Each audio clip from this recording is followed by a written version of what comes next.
ओ भक्तों के मन में मच गई कलबली, सोनी हो गई है गोविंद की गली, सोनी हो गई है गोविंद की गली। इधर देखते ही देखते सब ब्रजवासी देखते रह गए और भगवान कृष्ण ब्रज छोड़कर चले गए। ये कथा का प्रसंग अपन ने कल सुन लिया। अपन ने बीच में कहा था, आपको याद हो कथा में, कि अगर जैसे अपन एक शकुन मानते हैं, शकुन कौन सा, जब अपनी आंख फड़फड़ाती है और मेहमान आ जाते हैं तो अपन कहते हमको मालूम था कोई आएगा, क्यों हमें शकुन हो रहे हैं। ऐसे हमारी कथा का सफल होना, अपन ने परसों ही बात करी थी कि या तो कथा में पानी आ जाए, पानी आने से प्रोग्राम बिगड़ता है, पर एक ध्यान रखना, अगर मान लिया जाए कहीं भी अच्छा कार्य हो रहा है और अगर बरसात आ जाए तो विचार करना अपना कार्य सफल हुआ, सफल होता है। ये शकुन है, ये शास्त्र का कथन है। या तो बरसात आ जाए तो अपना कार्य सफल हो जाता है, या ऐसे पूर्णाहुति के दिन संत आ जाए तो अपना कार्य सफल होता है। मैंने परसों कहा था ये क्या है, मान लिया जाए चाहे कौन से भी संत हो, संत आगमन भगवंत आगमन। आप बुलाओ मेहमान को, सबको निमंत्रण दिया, लेकिन हर मेहमान निमंत्रण में नहीं आ सकता है। पर हमारा भाव तो ये है, चाहे आप मानो या नहीं मानो, हम दिल से कह रहे हैं, हृदय से कह रहे हैं कि जब आज हमारे बीच में संत बैठे हुए हैं, कहा जाता है कि जब ऐसी कथा में अगर संत का आगमन हो जाए तो हमारा हृदय तो ये कहता है कि हम उनको संत नहीं बल्कि हम भगवान का स्वरूप मानते हैं, नमन करते हैं। यह भगवान कृष्ण देखते ही देखते चले गए। ब्रजवासी ने भगवान कृष्ण से पूछा था, अरे ओ कान्हा तुम जा रहे हो, तुम्हारे बगैर हम नहीं रह पाएंगे, अरे तुम कब आओगे? भगवान कृष्ण ने कहा, अरे ब्रजवासियों, तुम ये बरसात के बीतने के बाद जो फसल बोओगे, तुम्हारी फसल नहीं कटेगी और मैं आ जाऊंगा, मैं चला आऊंगा। ऐसे सबको दिलासा। मां से कहा, मां यशोदा व्याकुल हो गई थी, मां यशोदा रोने लगी। मां यशोदा से कहा, मैया चिंता मत करना, मैं कल तो नहीं, मैं परसों आ जाऊंगा। पर ठाकुर जी को भी क्या मालूम, मैं माँ को दिलासा दे करके जा रहा हूँ, परसों की कह करके जा रहा हूँ, लेकिन बरसों बीत जाएंगे, मिलना नहीं होगा। ऐसे कहकर भगवान चले गए। यशोदा ने जिस दिन कृष्ण गए उस दिन भगवान कृष्ण को स्पर्श किया था, माथे को चूमा था, कान्हा के हृदय को चूमा। कान्हा के जब चरण को चूमा यशोदा ने, चरण के हाथ लगाया, मानो माँ का हाथ चरण पर गया, कान्हा टूट गए उस दिन। भगवान ने माँ यशोदा की चरण रज ली, माथे के ऊपर लगाई, कुछ अपने हृदय पे लगाई, चले गए। जब कंस वध कर दिया, कंस वध करके सांदीपनि गुरु के आश्रम पर पढ़ने के लिए चले गए।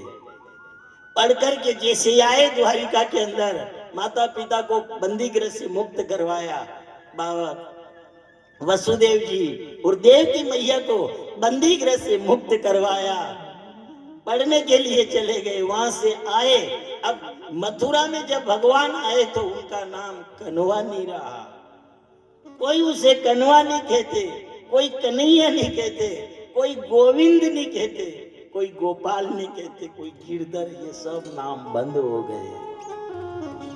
एक विचार करना, एक नाम तो पंडित जी का रखा हुआ रहता है, पर देखना जिस बेटे के ऊपर जिनका ज्यादा प्रेम हो उनको वो अलग अलग नाम से पुकारे। एक विचार करना, अगर अलग अलग नाम से पुकारे तो दुखी मत होना, ये विचार करना सबका प्रेम अलग है।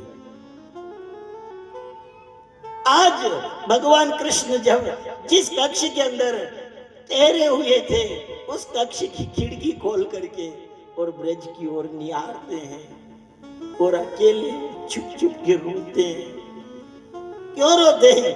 इसलिए कि ब्रजवासी कृष्ण के बिना व्याकुल यहाँ हो रहे हैं, वहां भगवान कृष्ण ब्रजवासी को याद करके रोते हैं। एक दिन देवकी मैया ने कहा आज 12 साल के बाद लाला आया है।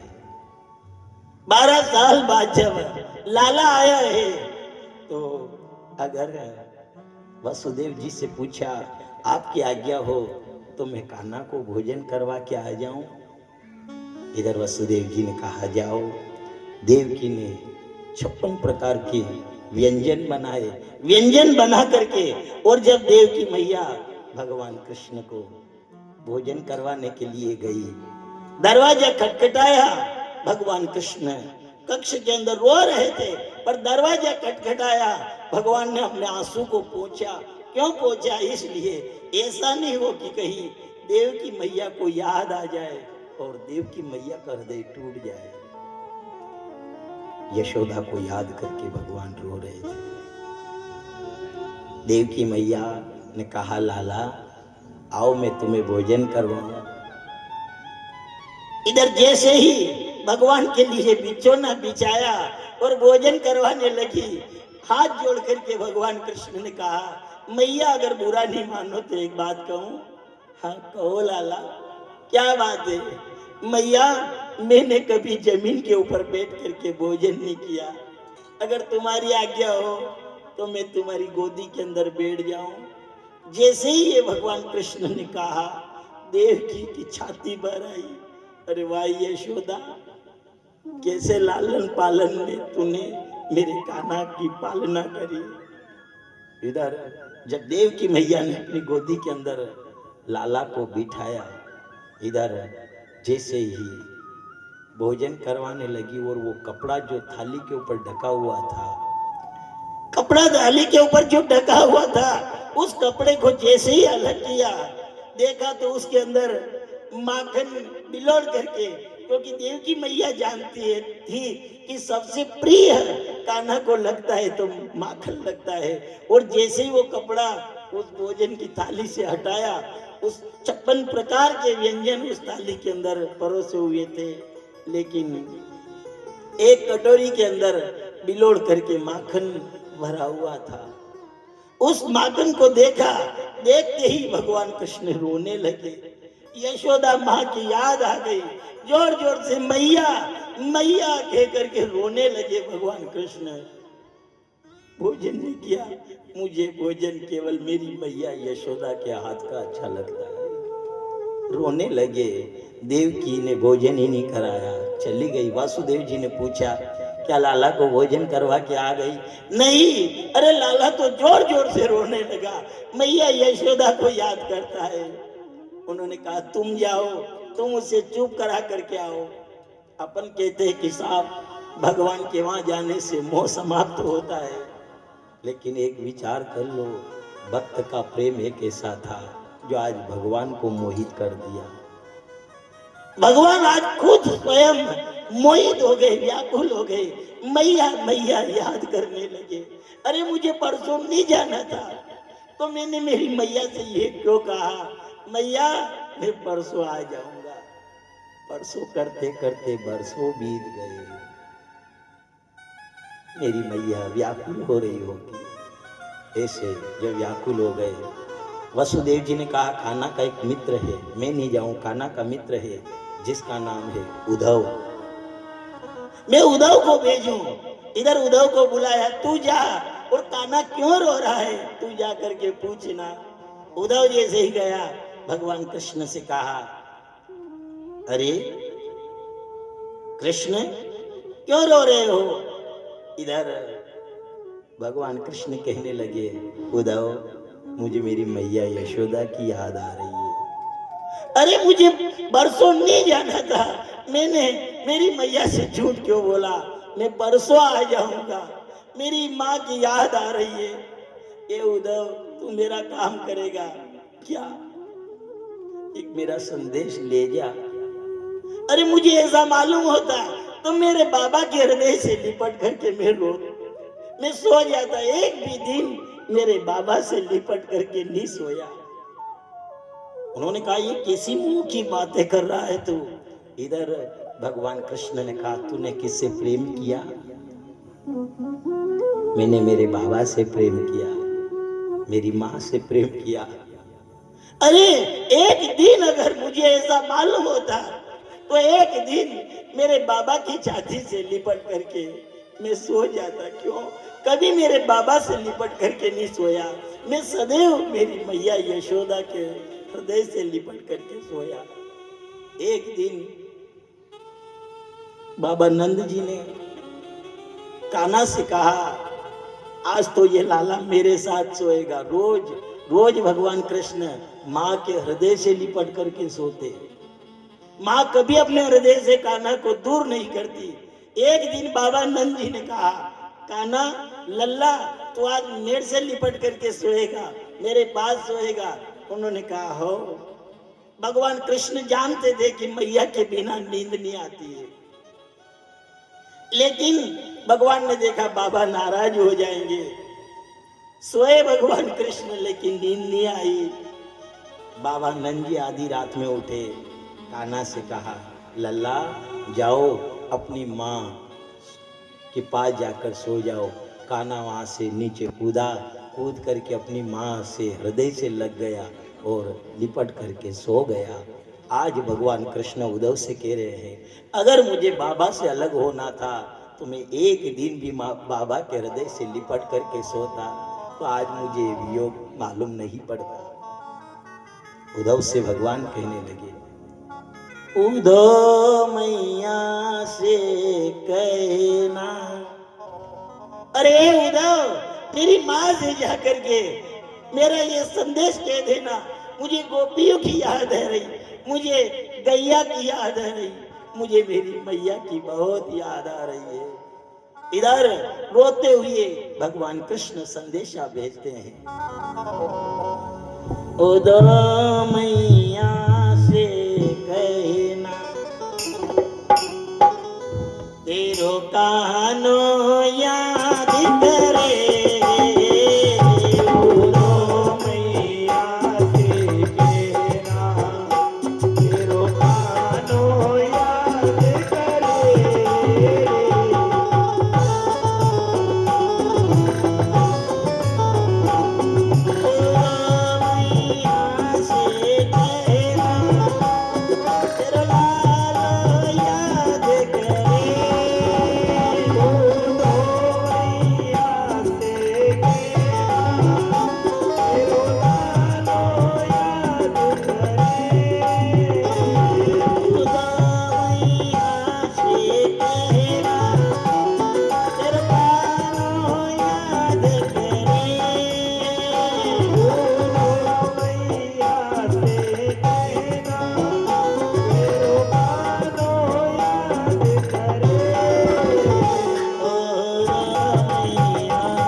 जरूर, लेकिन तेरे बिना मुझे अच्छे नहीं लगते। ये पहला तारी मुझको नहीं बाटे, नंद भवन की मैया, ओ नंद भवन की मैया, मेरी यशोदा हो मैया, ओ मेरी यशोदा हो मैया, मुझे याद करते आए, ओ मेरी यशोदा, मेरे माँ को याद करे।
सभी थोड़े थोड़े से आगे की सब जाए।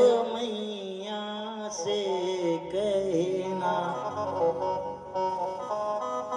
तेरो लालो याद करे रे, ओ दो मैया से कहना।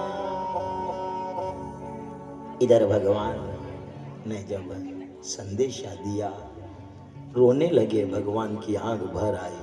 एक विचार करना, अगर भक्त भगवान के लिए व्याकुल होता है तो कहीं भक्त ही नहीं होता है, भगवान भी भक्त के लिए व्याकुल रहता है। आज जो मायापति है, जिसका नाम प्राणी ले वह माया से निकल जाए, आज वो खुद अपने भक्त की माया में लिपटा हुआ है। इधर उद्धव ने कहा, मैं जा रहा हूं, मैं जाऊं, पर गोविंद मैं 1 घंटे से ज्यादा नहीं रुकूंगा। और हाँ, एक पोथी तैयार कर रहा हूं। उन्होंने एक पोथी तैयार करी, पोथी लिखी, जिससे मोह माया से अलग निकला जाता है। वो पोथी लिखकर, वो एक ध्यान रखना, उद्धव भी कोई मामूली नहीं था।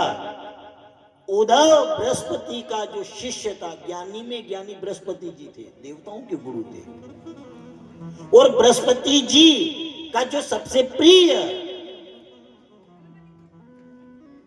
जो था वो था उद्धव। भगवान कृष्ण के 3 सखा थे, भगवान कृष्ण के 3 सखा थे। एक तो था अर्जुन, एक था उद्धव और एक था सुदामा। ये ब्रजवासी जो थे, ये ब्रजवासी तो भगवान के प्राण थे, भगवान कृष्ण के प्राण थे।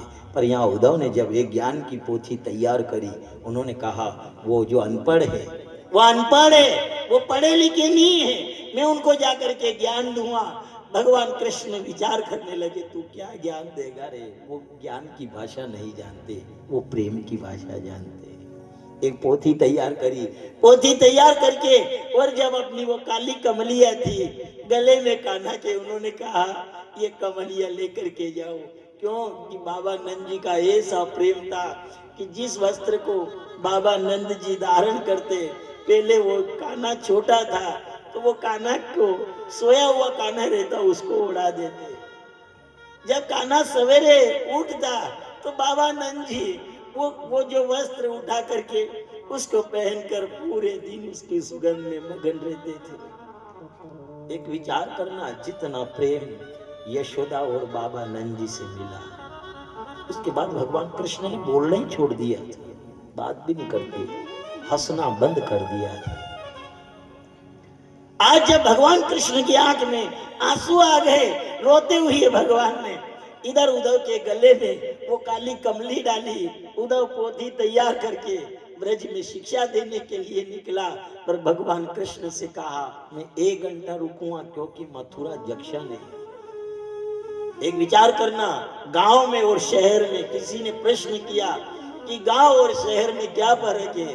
उन्होंने कहा, गांव और शहर में ये फर्क है कि अगर संत भी शहर में जाएगा तो लोग भिखारी समझेंगे, और गांव में अगर कोई भिखारी भी आ जाएगा उसे संत कहेंगे।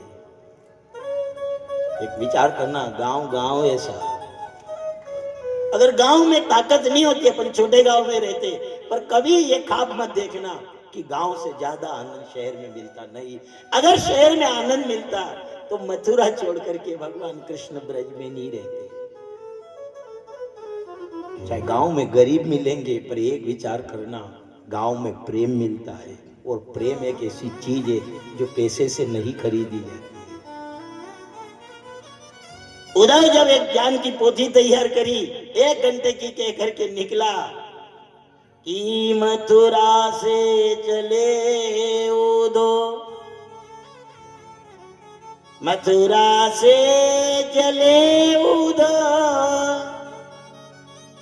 तो वृंदावन निकट आया,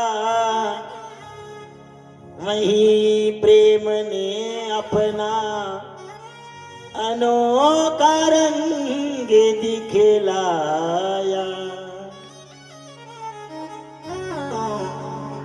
उलझ कर वस्त्र कांटों में लगे उदो को समझाने। एक विचार करना, जैसे ही इधर मथुरा के काकड़ से जब वृंदावन के काकड़ की जो सीमा लगती है, जब उद्धव ने इधर मथुरा की सीमा से जैसे ही वृंदावन की सीमा में प्रवेश किया, उद्धव को मानो एक झटका लगा, एक करंट का झटका लगता है। ऐसे हृदय के अंदर एक कंपन हुआ। क्यों हुआ? क्योंकि वो ब्रज भूमि थी, वो भगवान के गोप ग्वालों का जो प्रेम था, वो प्रेम जल का उसको झटका दिया। उलझ करे वस्त्र कांटों में लगे उदो को समझाने, तुम्हारा ज्ञान का पर्दा पाड़ देंगे हम प्रेम दीवाने। और आखिर में क्या देखा उद्धव ने? वृंदावन के अंदर आया, ब्रज के अंदर, वो गांव में तो गया ही नहीं, रास्ते में जा रहा था, क्या देखा? एक वृक्ष के ऊपर कौवा बैठा हुआ है। रास्ते में एक गोपी उस कौवे से बातें कर रही है, रोती जा रही है, कान्हा के विरह में रो रही है, आंख से आंसू गिर रहे हैं। और गोपी उस कौवे से कहने लगी, हे कान्हा, कौवा, अरे सुआ कौवे, एक कागा, अरे मैं श्याम सुंदर के बिना प्राण त्यागूंगी। हमारे श्याम सुंदर, हमारे गोविंद हमको छोड़ करके चले गए, और उस गोविंद के बिना मैं प्राण त्यागूंगी। अरे ये कागा, ध्यान रखना मेरे मरने के बाद, कागा ये तन खाइयो, जब मैं मर जाऊं मेरे प्राण चले जाए, उसके बाद तू मेरे इस मांस को नोच लेना, मेरे मांस को खा जाना। कागा ये तन काइयो और नोच लीजिए मांस, पर मेरे दोने नामत खाइयो, मोए श्याम दर्श की आस। अरे मैं मर जाऊं तू मेरे मांस को खा लेना, पर ऐसा नहीं हो कहीं मेरी आंखों को खाए। क्यों? क्योंकि मुझे श्याम दर्शन की आस है, मैं उनकी लालसा लेकर के प्राण त्यागूंगी। और वो भी व्याकुल हो गई, रो रही है। कब आएगा मेरा सांवरिया, कब आएगा मेरा सांवरिया, कब आएगा मेरा सांवरिया, कब आएगा मेरा सांवरिया।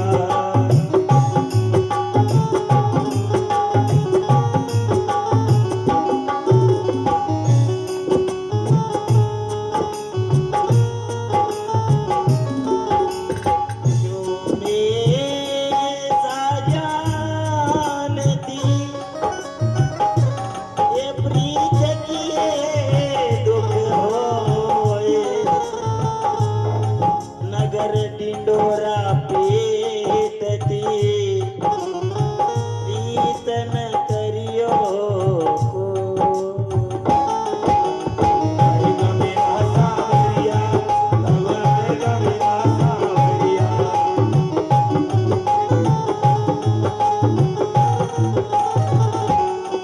जाने कब आएगा, मुझे गले लगाएगा, जाने कब आएगा, मुझे अपना बनाएगा, जाने कब आएगा, मुझे अपना बनाएगा, रे जाने कब आएगा, मुझे अपना बनाएगा।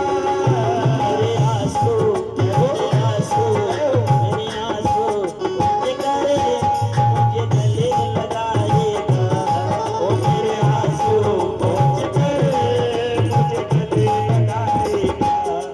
कब आएगा मेरा सांवरिया, कब आएगा मेरा सांवरिया, कब आएगा मेरा सांवरिया, कब आएगा मेरा सांवरिया।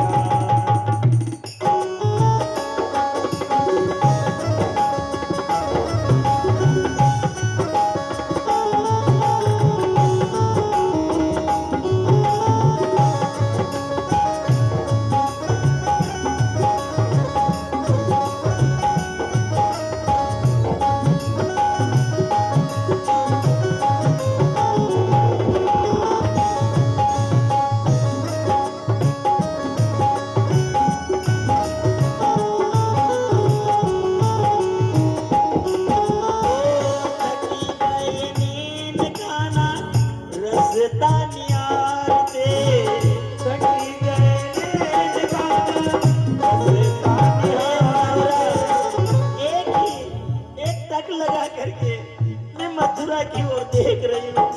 अरे जावरा, अब तो मेरे नैन भी थकने को आए। अरे जावरा, कब आओगे? थकी गए नैन काना रसदा निहार के, थकी गए नैन काना रसदा निहार के, प्यासी प्यासी अखियों में सबने बहार की हो, प्यासी प्यासी अखियों में सबने बहार। जीवन बन जाए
जाने कब आएगा मुझे अपना बनावेगा रे, मेरे आंसू पहुँच करे मुझे गले लगाएगा। कब आएगा मेरा सांवरिया, कब आएगा मेरा सांवरिया। जब गोपी को रोता हुआ देखा उद्धव का दिमाग खराब हो गया। उद्धव ने विचार किया, अरे ये क्या है, ये अभी तो ब्रज के अंदर ही नहीं गया, ब्रज के बाहर ये हाल है। इधर गोपी को देखा, उद्धव का जो ज्ञान का अहंकार था धीरे धीरे दूर होने लगा। थोड़े और आगे गए, देखा तो सब झुंड लगा करके ब्रजवासी बैठे हैं, भगवान कृष्ण की बाट देख रहे हैं, कृष्ण के वीरा में व्याकुल है। सब ब्रजवासी रो रहे हैं, कान्हा को याद कर रहे हैं। अरे कान्हा, तू कहता था कि बरसात बीतने के बाद जो सर्दी वाली फसल है वो सर्दी वाली फसल बोना, तुम्हारे सर्दी वाली फसल नहीं कटेगी और मैं आ जाऊंगा। जब भगवान कृष्ण ने कहा था इन ब्रजवासियों से कि तुम्हारी जो सर्दी की फसल कटेगी और सर्दी की फसल कटते ही वो कटेगी नहीं, उससे मैं पहले आ जाऊंगा। उन ब्रजवासियों ने भगवान के जाने के बाद एक मीटिंग बनाई। उन्होंने कहा, हमारा लल्ला हमसे कह करके गया है, हमारे लल्ला ने कहा है कि तुम्हारे फसल नहीं कटेगी और मैं आ जाऊंगा। उन सब ब्रजवासियों ने मिलकर के कहा, हम सरसों की फसल बोएंगे। सबसे पहले देखना, सर्दी के मौसम में अगर कोई फसल आती है जल्दी तो वो आती है सरसों। उन्होंने कहा, कन्हैया के घर के गया तो सब मीटिंग करके सबने सरसों बोई, सरसों की फसल ले आएगी, हमारा कन्हैया जल्दी आ जाएगा। पर यहाँ सरसों की फसल कट गई, बरसों बीत गए, लेकिन वो सावरा नहीं आया। वो ब्रजवासी कहने लगे, अरे कितना कठोर है रे कान्हा तू, हमारे सरसों की फसल कट गई, बरसों बीत गए पर तू नहीं आया। इधर जब ब्रजवासियों को देखा उद्धव ने तो थोड़ा और ज्ञान का अहंकार था वो समाप्त हुआ। इधर थोड़ा रथ और आगे गया, देखे तो जिस दिन से भगवान कृष्ण ब्रज छोड़ करके गए उस दिन से जितने ग्वाल बाल थे ये सवेरे उठ करके और मथुरा के रास्ते पर चले जाते, पूरे दिन मथुरा की ओर बाट देखते कान्हा आ जाएगा। जब सवेरे से लेकर के शाम तक एक टकटकी लगा करके मथुरा की ओर देखते और सवेरे से लेकर शाम तक जब कान्हा नहीं आता तो रात को जब अंधेरा होने के बाद यशोदा के घर, बाबा नंजी के घर ये ग्वाल बाल जाते, कहते, अरे ओ यशोदा, ओ बाबा नंजी, अरे तुम्हारो लल्लो तो आज भी नहीं आए हो। फिर सवेरे यही हाल होता।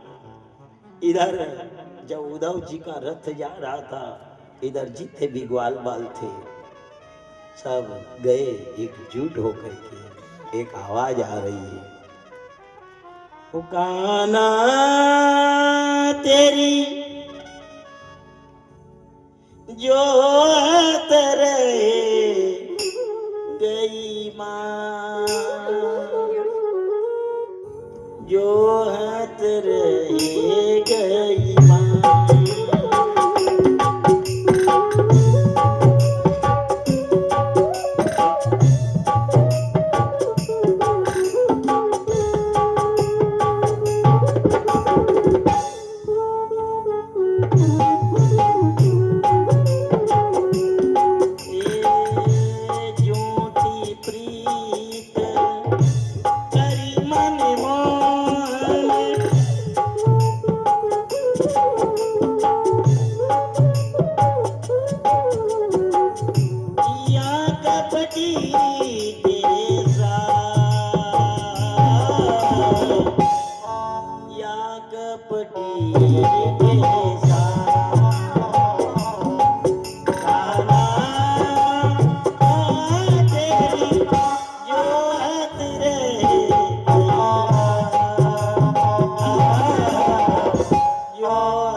ग्वाल बाल सवेरे से लेकर शाम तक मथुरा की बाट पर बैठे रहते। शाम को जब कान्हा नजर नहीं आता, इधर आवाज लगाते, घर के अंदर नहीं जाते।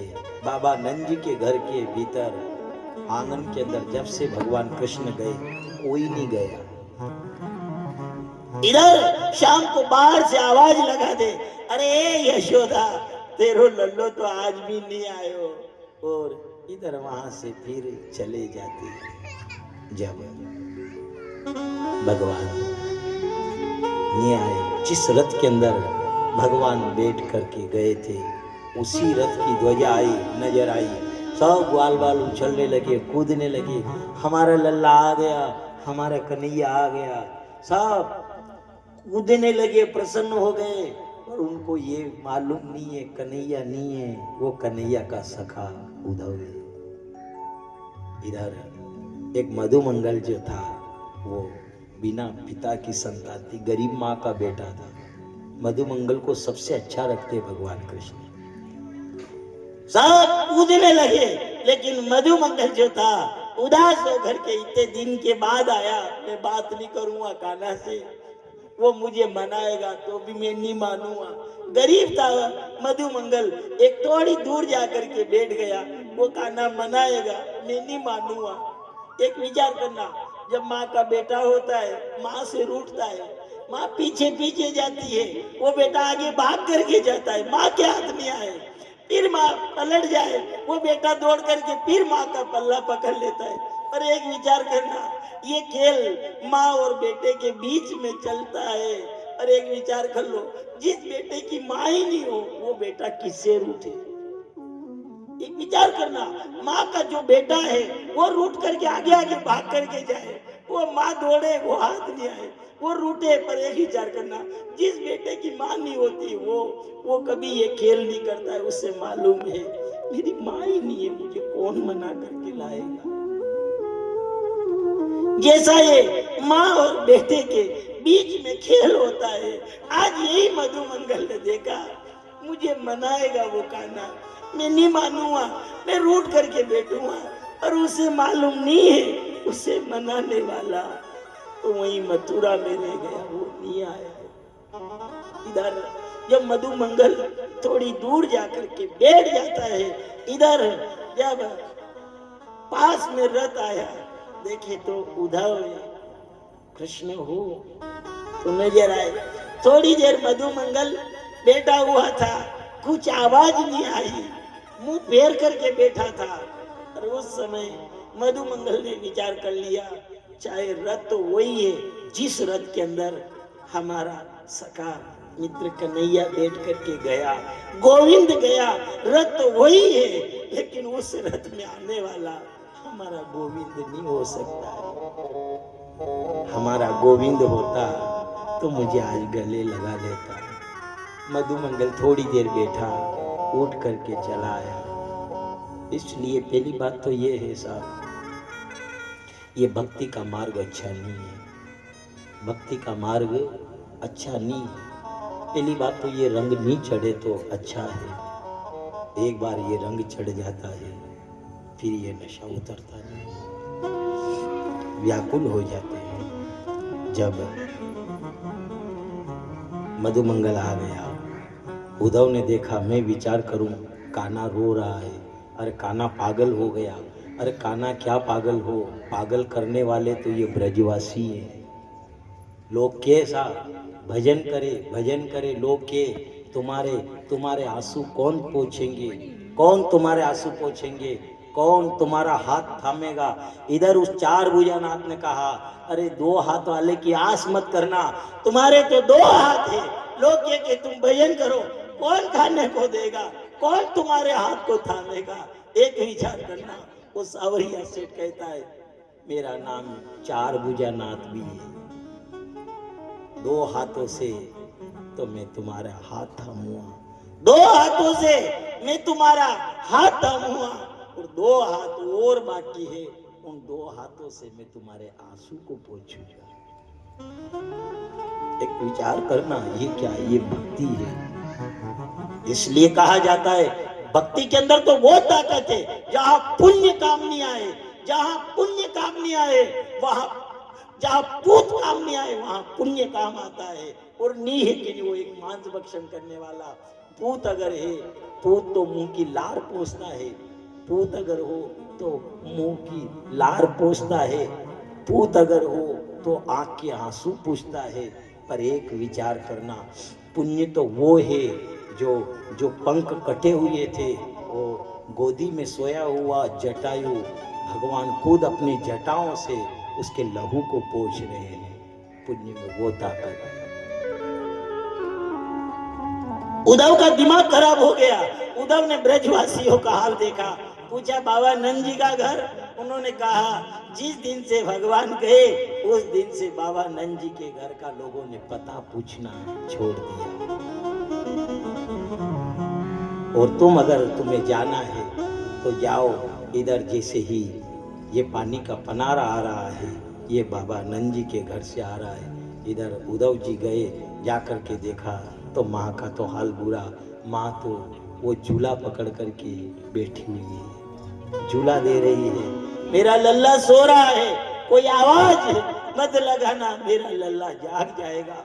माँ का रो रो करके बुरा हाल हो गया, माँ पागल हो गई। माँ की दशा पागल जैसी स्थिति माँ की हो गई।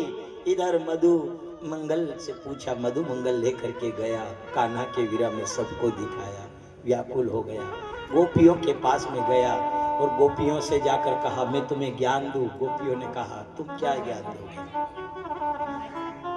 तुम अगर विचार करो। गोपियों के पास में जब मधुमंगल उद्धव महाराज गए, उद्धव जी से कहा क्या ज्ञान सिखाने के लिए आए हो?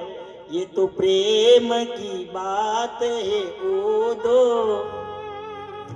बंदगी तेरे बस की नहीं है। अरे ये तुम्हारे बस का काम नहीं है, ये प्रेम की बात है। और अगर तुम विचार कर लो कि हम गोपियां, हम गंवार हैं, तुम पढ़े लिखे हो तो तुम हमसे प्रश्न कर सकते हो, तुम चाहो तो हमसे प्रश्न कर सकते हो। अरे हम कान्हा के विरह में रो रही है, पागल हो रही है, क्यों? क्या हम चाहे तो एक बार तो क्या मथुरा के और वृंदावन के ब्रज के मात्र 3 कोस की दूरी थी, 9 किलोमीटर की। हम चाहे तो 10 बार जाकर के मिल करके आ सकते हैं, पर हमारे श्याम सुंदर से हम नहीं जाएंगे, मिलने के लिए नहीं जाएंगे। क्यों? हम चाहे 10 बार जा सकती है, पर हम नहीं जाएंगे, हम दूर रहेंगे हमारे श्याम सुंदर। तुम अगर विचार कर लो कि अगर ये गंवार है, हम एक भाषा जानती है और वो भाषा है केवल प्रेम की, उसके अलावा हमें कुछ नहीं जानना। कि उद्धव ने वो पुस्तक निकाली, मैं तुम्हें ज्ञान दूंगा, गोपियां दौड़ करके आई, फाड़ डाली पूरी पुस्तक को और अपने हृदय से लगा ली, अपने हृदय से उस पुस्तक को लगा ली। उन्होंने कहा ये गंवार की गंवार रह गई। उस समय उद्धव जी महाराज से कहा, अगर तुम प्रश्नबाजी करना चाहते हो तो प्रश्न कर सकते हो। क्या तुम द्वैत को मानते हो कि उद्वैत को मानते हो? तुम स्वरगुण को मानते हो कि निर्गुण को? उद्धव जी ने कहा ढका हुआ ज्ञान निर्गुण है। वो कैसा? निर्गुण वाणी अटपटी, निर्गुण वाणी अटपटी, झटपट समझ न आए, झटपट समझ जो आ जाए तो खटपट ही मिट जाए। उन्होंने कहा बड़ा ज्ञान है वो निर्गुण का ज्ञान है। उन्होंने कहा होगा, तुम्हारा निर्गुण का ज्ञान होगा, लेकिन तुम निर्गुण को मानते हो, हम स्वरगुण को मानते हैं। क्या तुम्हारा ब्रह्मा गोबर सो रहे?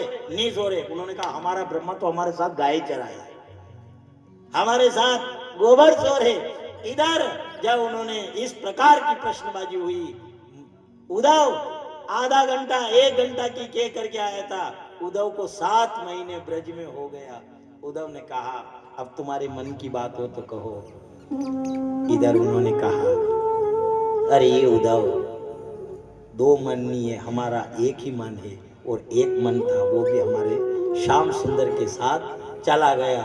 अब हमारे मन की क्या कहे? और अगर हमारा संदेशा तुम ले जाना चाहते हो तो उस श्याम सुंदर से केवल इतना कह देना कि वो गया सो गया, हमारी नींद को चुरा करके ले गया।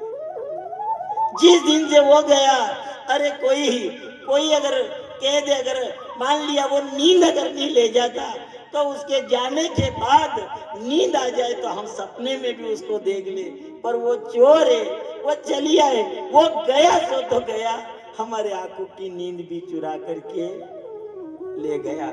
उससे कहना वो गया कोई बात नहीं है, पर हमारी नींद को लौटा दे। उद्धव गोपियों के चरणों में लौटने लगा। इधर 7 महीने रहा और 7 महीने में जब गया भगवान कृष्ण के पास, रोने लगा उद्धव। भगवान कृष्ण ने कहा ब्रज में ज्ञान दे करके आ गए। उद्धव लौटने लगा, रोने लगा। अरे कान्हा, मैं तो तुझे पागल समझ रहा था, पर सही बात तो ये तेरे से ज्यादा पागल तेरे ब्रजवासी हो रहे हैं।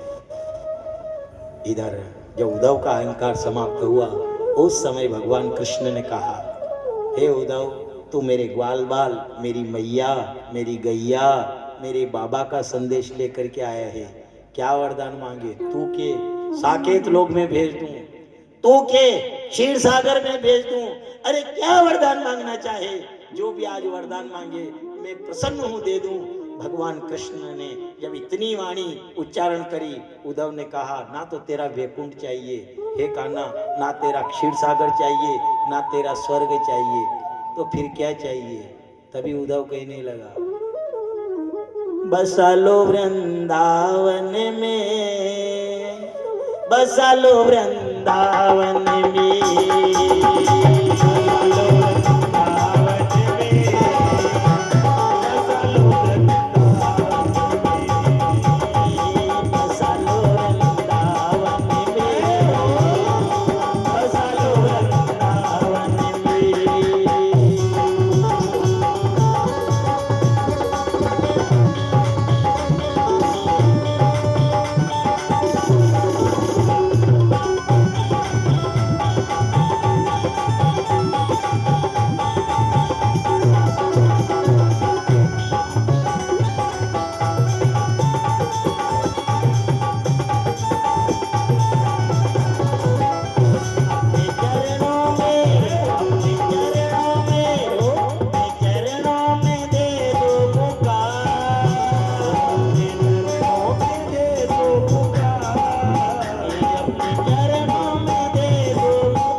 गोपी ग्वाल बना दो,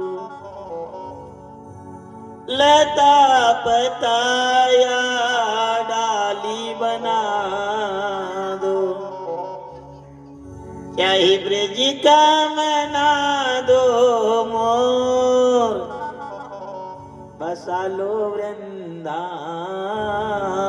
में, बसा लो वृंदावन में।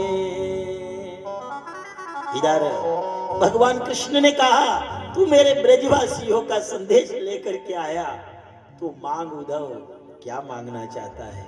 उद्धव ने कहा, ना मुझे मुक्ति चाहिए, हे कान्हा, ना तो तेरी मुक्ति चाहिए, ना मुझे स्वर्ग चाहिए, ना तेरा क्षीर सागर चाहिए, तो क्या मांगता है? उद्धव ने कहा, मुझे तो तू वृंदावन के पांदड़े बना देना। हे कन्हैया, ऐसा वरदान देवो कि मैं ब्रज के ये पंच पल्लव है, ये पांदड़े बन जाऊं। इसलिए ये केर के पत्ते, ये आम के पत्ते, ये पंच पल्लव, ये क्या है? ये उद्धव का स्वरूप है, ये उद्धव है। और कहा जाता है, जहां माधव आता है वहां उद्धव आता है। जहां माधव आता है, आपने देखा होगा कथा, जिसके भी घर सत्यनारायण की कथा हो, कथा होने से पहले पत्ते लाना पड़ेगा, आम के पत्ते। पंडित जी हर सामान लिखे, किसी को याद आए या नहीं आए, पर बिना लिखे भी पांदड़े सबको याद आते हैं। ये क्या है? ये पत्ते, ये जो है पत्ते, ये उद्धव का स्वरूप है। और कहा जाता है, जहां माधव रहता है वहां उद्धव आता है, और जहां उद्धव आता है वहां माधव भी। भगवान ने वरदान दिया। पूछा, उद्धव सब आनंद में हैं? उन्होंने कहा, अरे माधव, सब तो आनंद में हैं, पर एक संदेशा लेकर के आया हूं। कौन सा? उन्होंने कहा कि तू जिस दिन से आया, तू आया सो तो आया, पर उन गोपियों की नींद को चुरा करके ले आया। हाथ जोड़ करके विनती है, उन ब्रजवासियों की नींद उन्हें वापस लौटा दो। एक विचार करना, सुखी कौन है? जिसको चैन की नींद आती है वो सुखी है। वो कैसा? कि पैसा हो तो अच्छा है, पर एक ध्यान रखना, पैसा तो आप कमा सकते हो, पर पैसा दे करके आप पलंग खरीद लोगे, एक हाथ की गादी खरीद लोगे, पर नींद कहां से लाओगे? नहीं आए।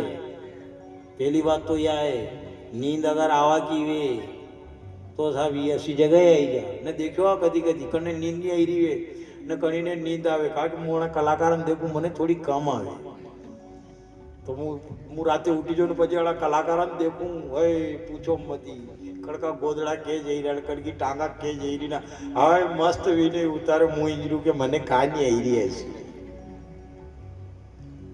ये बात है साहब पैसा की। तो एक बात हो रही, भगवान से प्रार्थना यही करे कि पैसा मत दीजिए, पर शरीर अफसोस दीजिए। कहा कि पैसा नहीं रहेगा तो मान लिया जाए मंत्री साहब भी नहीं सोया रहेगा, वो तो मस्ती में मुंह सो मड़ी पलक पे, मारी इच्छा पड़े तो यूं माथो रखू, मारी इच्छा पड़े तो यूं माथो रखू, सवाड़ी चार या हाल बराबरी और कई जावे। भगवान ने ऐसा, भगवान से मांगना तो ऐसा मांगना। एक जगह गए हो, आपने देखो कई मन आप तो पैसा हो रहा है, कभी खरीदी भी लो, मैंने तो देखो तो ही को नहीं क्यों मखमल को विस्तार कसो गई। एक जगह जैन साहब की वहाँ कथा करवा गए हो ने, रात 2 बजे आरती भी प्रवचन कर 2 बजे आरती भी, गर्मी का धंधा मन क्यों जाऊँ यार घरे जाऊँ आराम थी, तो छत पे, अरे के बाबूजी ऊपर डबल मंजिल पे सोई जाओ, कहाँ एसी लागी रही ने पलंगे जो हुई जाओ। अरे नींद घरे भी निकाल ली नहीं, यही निकाल ली, पर एसी में तो सोवाना साहब। अब मने मालूम नहीं है कि मखमल को पलंगे, अब मुँह तो जाने सो सफेद बिस्तर लगे रखे हो, जो मन के सफेद ही जो मने मालूम कि मखमल को मुँह तो जाइने मन के अंदर बैठे हो ने उदी में चल गया है। ये गुमो साहब 2-3 बार पलटिया लगाई, પલટે લગાઈ તો હું કાલે ગયો નહીં કે यूं नहीं विचार કર્યો કે કટે યો પલંગ है यूं विचार કર્યો सावरिया सेठ का चरण है सावरिया सेठ ने हंसी जागा एक विचार करना वो कैसा पैसे से हुस्नों को बिकते हुए देखा होगा पैसे से हुस्नों को बिकते हुए देखा होगा पैसे से आसमान पर उड़ते हुए देखा होगा पैसे से भिखारी को टलते हुए देखा होगा पैसे से बीमारी को कटते हुए देखा होगा पर पैसे से मौत को टलते हुए नहीं देखा ये क्या है यही तो है साहब ये क्या है ये पुण्य है ये घड़ी है 7 दिन की एक एक घड़ी यजमान की निकली एक विचार करना ये एक घड़ी जो 7 दिन की थी ये 7 दिन की सत्संग की घड़ी थी ये एक विचार करना आज तो 7 दिन की घड़ी है लेकिन ये 7 दिन की घड़ी वो करामात दिखाएगी कि 7 जन्म तक सोने की घड़ी बन करके रहेगी सोने की एक एक तिनका रहता है देखा होगा आपने एक एक तिनका रहता है सोने का एक एक टुकड़ा रहता है देखा होगा आपने वो टुकड़ा जब गिर जाता है तो ये माता बहने संभाल लेती है वो गुगरा का ने कई जीरा का एक डबलिया रे हालांकि अवेरवा की टेक्निकल बड़ी जोरदार है जीरा को भी कारी मरचा को भी सो डब्बो रे जन में चुंगली बुंगली नाकती रे मजा को टूटे सोना को टुकड़ो हो फिर ये को टुकड़ो हो ये को टुकड़ो हो वो सब टुकड़ा नहीं जाने आना का डबलिया में भी टुकड़ा ही टुकड़ा मिले ने वनाती नहीं किया कि अतरा टुकड़ा हमारी मिल्या जदी भारी रक्कम कराणी में नहीं वंदा आधा घंटा थी बहार नहीं निकले कई करीले झाले नहीं हो अरे कई झालू चुको तो घड़ी थोड़ा वने माला ने सुंगड़ी बुंगड़ी बेरी करी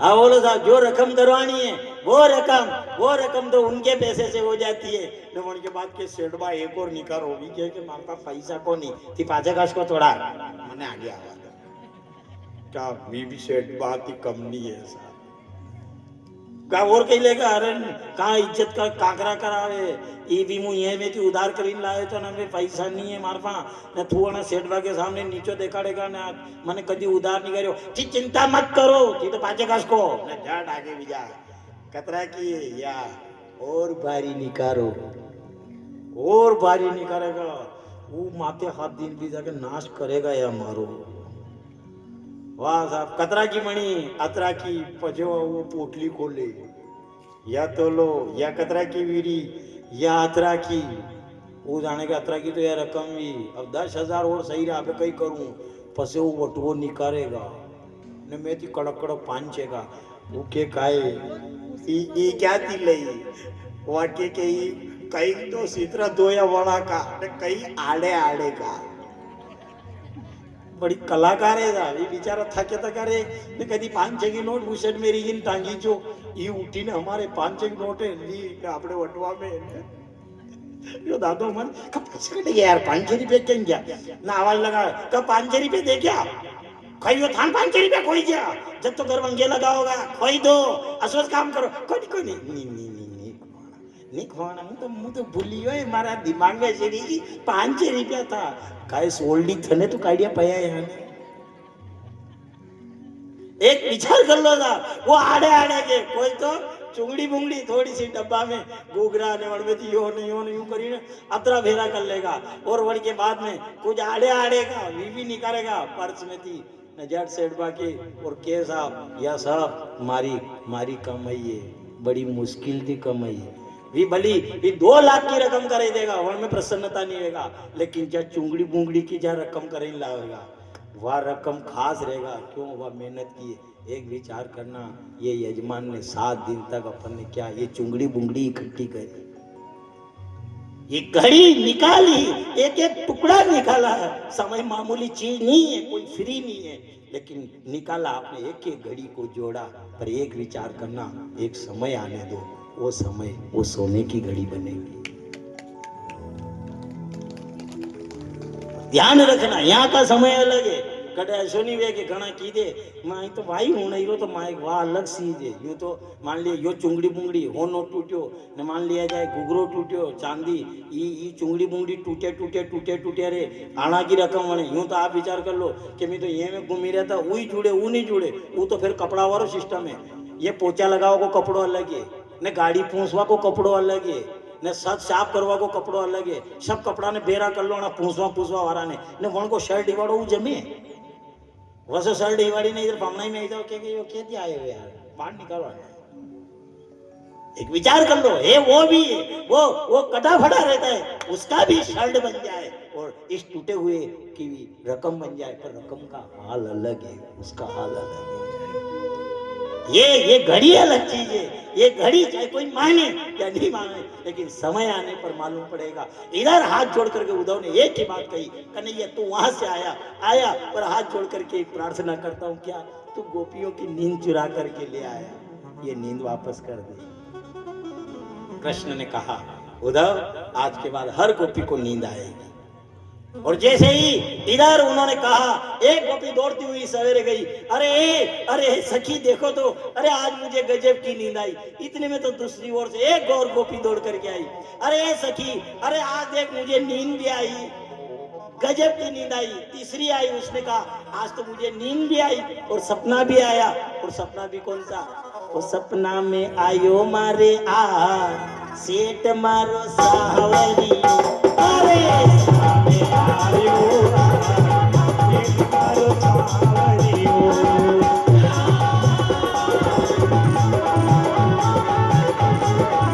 अरे सपना में आयो सेठ मारो सावरी, सपना में आयो